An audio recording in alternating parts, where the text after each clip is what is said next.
Pada kesempatan kali ini saya akan membahas pasal yang kedua dari kitab Pengkhotbah dan saya kasih judul menikmati anugerah Tuhan.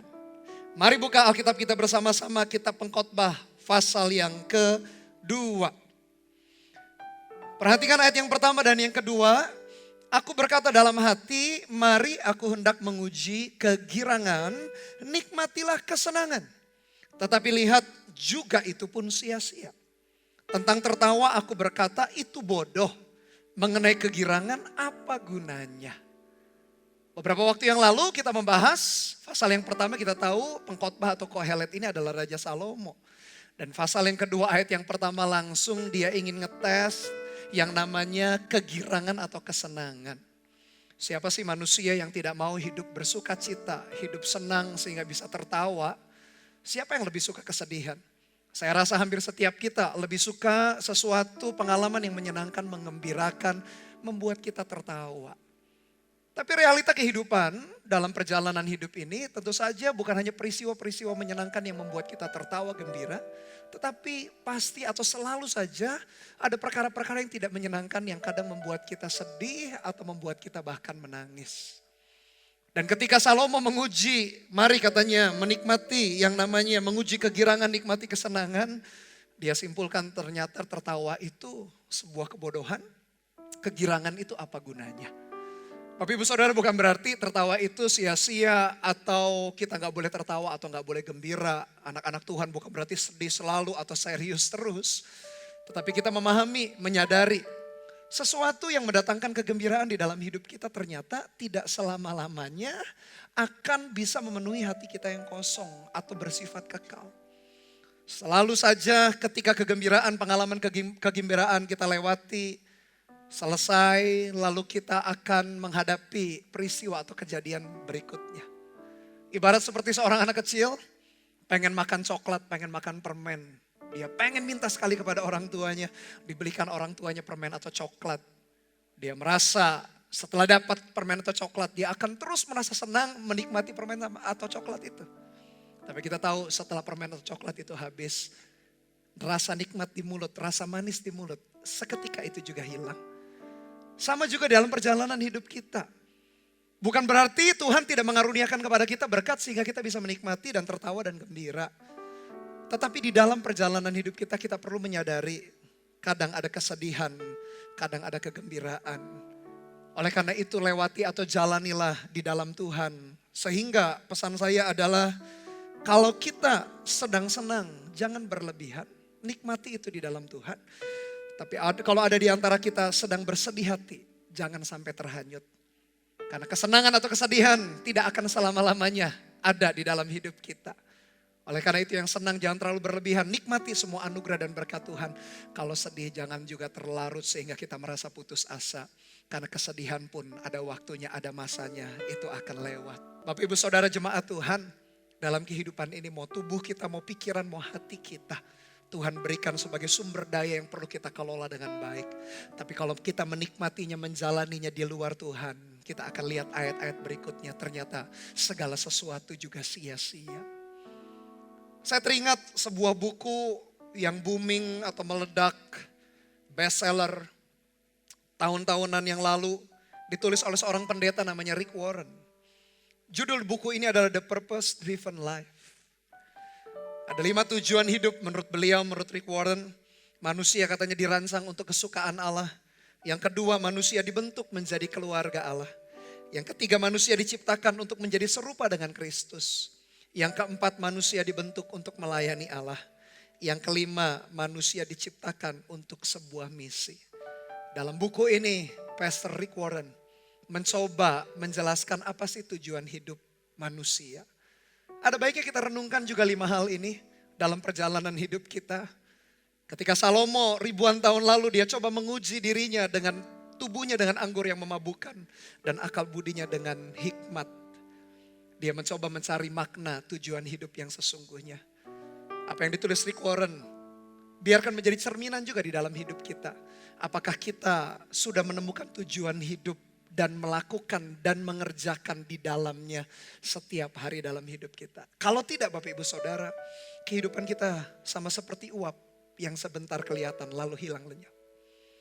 Kita boleh bergembira, kita boleh bersedih, tapi kita akan melihat bahwa ternyata segala sesuatu dalam perjalanan hidup kita akan menjadi sesuatu yang sia-sia. Kalau kita tidak lewati, kalau kita tidak jalaninya seturut kehendak dan rencana Tuhan. Tidak ada yang salah tentu saja Bapak Ibu Saudara kita berpikiran besar, bervisi besar. Kalau Tuhan mempercayakan kita dalam pekerjaan atau bisnis karir kita, proyek-proyek yang besar jumlahnya lebih daripada tahun-tahun yang sebelumnya, saya yakin kepercayaan Tuhan garaplah dengan baik, dengan segenap hati, jangan setengah hati. Sama juga kalau dalam pelayanan misalkan Tuhan percayakan proyek-proyek besar, bukan berarti proyek-proyek besar itu adalah proyek yang salah atau keliru. Kerjakan juga dengan segenap hati. Tapi perlu kita sadari, arti hidup kita tidak terletak kepada proyek-proyek besar itu. Tapi kepada rencana Tuhan yang kita selesaikan lewat proyek-proyek yang begitu besar yang Tuhan percayakan dalam hidup kita. Salomo membuat proyek-proyek ini, dan kalau kita baca riwayat kerajaan Israel atau Raja Salomo atau setelah Raja Salomo, ironis sekali seluruh bangunan-bangunan kejayaan di masa pemerintahan Salomo dihancurkan oleh musuh-musuh Salomo setelah itu. Ironis apa yang dibangun puluhan tahun, belasan tahun, tahunan hanya untuk membangun gedung-gedung yang megah, hancur sekejap oleh musuh-musuh, dihancurkan begitu rupa. Akhirnya Salomo ada catatan khusus. Dia tulis dalam Mazmur 127. Dia berkata demikian, ayat 1 dan 2, sebuah Mazmur yang sangat terkenal, nyanyian ziarah Salomo. Jikalau bukan Tuhan yang membangun rumah, katanya, sia-sialah usaha orang yang membangunnya. Jikalau bukan Tuhan yang mengawal kota, sia-sialah pengawal berjaga-jaga. Sia-sialah kamu bangun pagi-pagi dan duduk-duduk sampai jauh malam. Dan makan roti yang diperoleh dengan susah payah. Dia simpulkan demikian. Sebab ia memberikannya kepada yang dicintainya pada waktu tidur. Salomo akhirnya menyadari setiap proyek besar, setiap proyek-proyek yang hebat yang dia kerjakan, kalau hanya usaha dia, kalau hanya keinginan dia, kalau hanya memuaskan hawa nafsunya dia saja, ternyata segala sesuatu sia-sia katanya. Sia-sia membangun rumah, sia-sia pengawal berjaga-jaga. Karena Tuhan memberikan anugerah kepada yang dicintainya, bahkan pada waktu dia tidur. Siklus orang sukses dan berhasil dalam kehidupan atau sukses kehidupan biasanya dimulai dengan seseorang bekerja keras. Setelah mapan dia ekspansi, dia memperbesar usahanya. Semakin besar usahanya dia tambahkan aset. Dan akhirnya dia mau menikmati leisure, dia coba menikmati segala sesuatunya. Bukankah itu siklus kehidupan manusia? Berusaha bekerja dengan keras. Setelah usia tertentu, setelah pendidikan dilewati, lalu mengambil pekerjaan keras atau bisnis dikerjakan, digarap dengan keras. Dengan tujuan mapan dengan tujuan tambah aset, dengan tujuan terus ekspansi, dengan tujuan supaya bisa menikmati. Dan itu juga yang Salomo lakukan persis di dalam hidupnya. Dia tambahkan ini dan itu, dia usahakan ini dan itu. Bahkan ayat 8 dikatakan, aku mengumpulkan bagiku juga perak, emas, harta benda raja-raja. Di zaman Salomo, karena begitu kayanya kerajaan Israel waktu itu, perak tidak dihargai. Karena begitu banyak seperti batu di pinggir jalan. Begitu kaya, begitu hebat. Tapi kita akan lihat apakah Salomo menemukan arti tujuan hidup yang sesungguhnya dengan pencapaian-pencapaian yang luar biasa. Kembali ayat ini ditulis, kitab ini ditulis bukan untuk membuat kita malas. Lalu kita berpikir dan berkata, toh Salomo saja yang hebat, yang luar biasa, mencapai banyak hal saja. Ternyata hidupnya dia merasa sia-sia. Kalau gitu mari kita malas bersama-sama. Bukan Bapak Ibu Saudara. Justru kitab pengkhotbah ini dicatat untuk mengingatkan kita. Kerjakan segala sesuatu dengan baik, dengan segenap hati, dengan kerja keras. Nikmati itu juga karena Tuhan yang memberikan karunia untuk kita menikmati. Tapi ingat baik-baik dalam perjalanan hidup kita tetap ada tujuan dan kehendak Tuhan yang perlu kita selesaikan. Pencapaian prestasi apa yang kita dapat bukanlah akhir segala-galanya.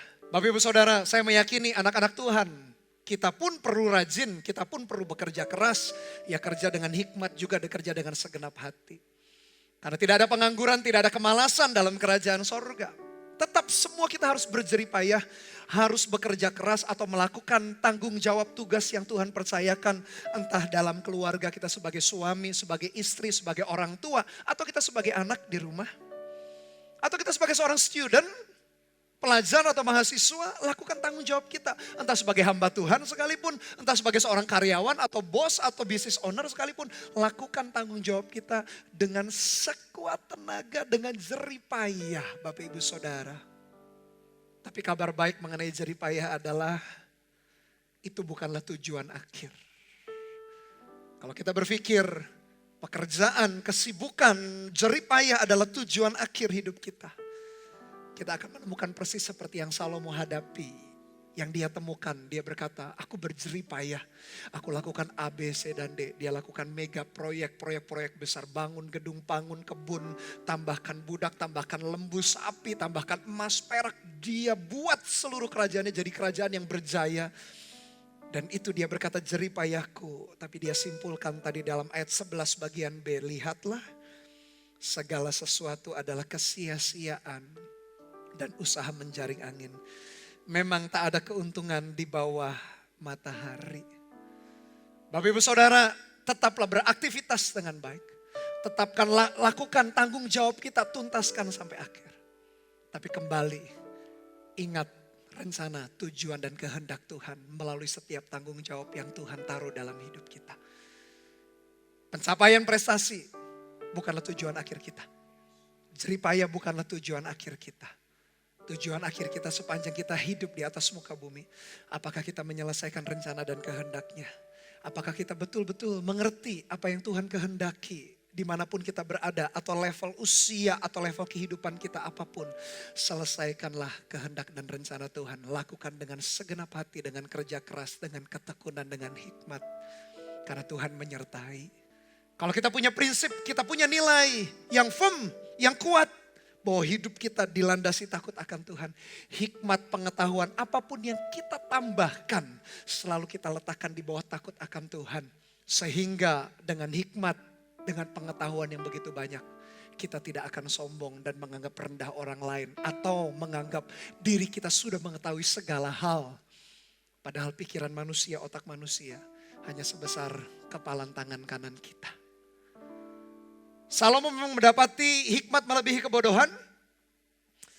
Tapi dia melihat hal yang sama, ternyata dia berkata nasib manusia sama saja mau orang berhikmat mau orang bodoh.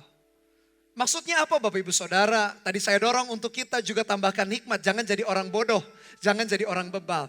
Tambahkan hikmat, tambahkan pengetahuan, belajar dari Alkitab. Harus, perlu, tapi tempatkan itu di bawah takut akan Tuhan. Tapi setelah kita pun berhikmat, setelah kita pun bertumbuh dalam pengetahuan dan hikmat, tetap hati kita harus kita percaya penuh kepada Tuhan yang turut bekerja di dalam segala sesuatu. Karena kalau kita merasa kita berhikmat, lalu ada masalah, kita ditimpa musibah, lalu kita menyalahkan Tuhan, kita berkata Tuhan, aku sudah berhikmat loh, aku sudah ngatur ini dan itu. Kok tetap peristiwa yang tidak menyenangkan terjadi, lalu kita bersungguh-sungguh kita menyalahkan Tuhan. Tahu gak Bapak Ibu Saudara, kita bisa murtad juga dari Tuhan. Mau kita sudah menambahkan hikmat dan pengetahuan. Bulatkan hati kita dengan prinsip ini. Bahwa Tuhan itu pasti turut bekerja dalam segala sesuatu di balik setiap peristiwa dan kejadian. Punyalah rasa aman, hidup kita, nasib kita di tangan Dia. Bukan karena kita begitu berhikmat, meskipun hikmat tambahkan. Pengetahuan perlu ditambahkan. Supaya kita bisa melakukan, menyelesaikan tanggung jawab kita dengan baik. Tapi setelah ditambahkan pun, letakkan hati kita, hidup kita di tangan Tuhan. Dan kita berkata Tuhan, biar datang kerajaan-Mu jadi kehendak-Mu dalam hidupku. Bukan karena hikmat kita diluputkan dari ini dan itu. Meskipun ada banyak masalah yang kita bisa terhindar kalau kita berhikmat. Tapi di balik semua itu percayalah akan kedaulatan Tuhan. Sehingga peristiwa yang buruk sekalipun kalau itu menimpa kita, orang-orang yang kita pikir kita berhikmat. Kita tahu di balik semua itu Tuhan pasti turut bekerja. Dia bukan Tuhan yang meninggalkan kita, bukan Tuhan yang jahat, tidak ada pertukaran bayangan kata kitab Yakobus. Artinya bukan berarti Tuhan kadang-kadang baik, kadang-kadang Tuhan jahat. Enggak, Tuhan enggak pernah kadang baik, kadang jahat. Dia selalu baik, Dia adalah Allah kasih itu. Tetapi kita tahu setiap peristiwa yang kita alami, mau kita di dalam Tuhan, mau kita berhikmat pun, tetap tenang dalam hati bahwa Tuhan di balik semua hal yang terjadi dalam hidup kita. Asalkan bukan dosa, asalkan bukan pemberontakan dan pelanggaran. Dan sepanjang pasal yang kedua dari kitab Pengkhotbah ada 3 aplikasi sederhana yang kita bisa lakukan dalam hidup kita setiap hari. Aplikasi yang pertama Bapak Ibu Saudara, mari kita senang tapi jangan berlebihan. Tapi kalau kita sedih jangan terhanyut. Karena kesenangan atau kesedihan ada masanya, ada jangkanya, ada batas waktunya. Kalau gembira, nikmati kegembiraan itu dalam Tuhan bersama dengan orang-orang yang Tuhan percayakan dalam hidup kita. Ceritakan, bersaksi bagaimana baik dan anugerah Tuhan dalam hidup kita sehingga orang-orang di sekitar kita pun merasakan kegembiraan. Tapi kalau tiba kita menghadapi hal-hal yang membuat kita sedih dan menangis, bersedihlah menangis setelah Tuhan gak pernah tinggalkan kita. Tapi jangan sampai terhanyut begitu rupa. Karena kesedihan kita pun ada batas waktunya. Sama seperti kegembiraan. Karena yang kekal dalam hati kita dan hidup kita adalah pribadi Tuhan sendiri. Yang kedua Bapak Ibu Saudara, aplikasinya adalah nikmati hasil jeripayah kita dengan benar. Nah, bagaimana kita bisa menikmati kalau kita gak pernah bekerja keras atau malas-malasan atau pengangguran. Saya meyakini tak ada pengangguran, tak ada kemalasan dalam kerajaan sorga. Adanya adalah kerajinan, ketekunan nilai kerajaan sorga. Kerjakan dengan tekun dengan rajin. Kalau kita student, kerjakan studi kita dengan rajin, dengan tekun. Kalau kita seorang pegawai, seorang business owner, kalau kita hamba Tuhan, kalau kita melayani di gereja, lakukan dengan tekun, dengan rajin, dan nikmati hasilnya. Karena apa yang kita usahakan, apa yang kita taburkan, apa yang kita tanam, pasti saat-saat kita akan tuai. Dan Tuhan izinkan untuk kita menikmati. Bukan orang lain nikmati dan kita tidak menikmati.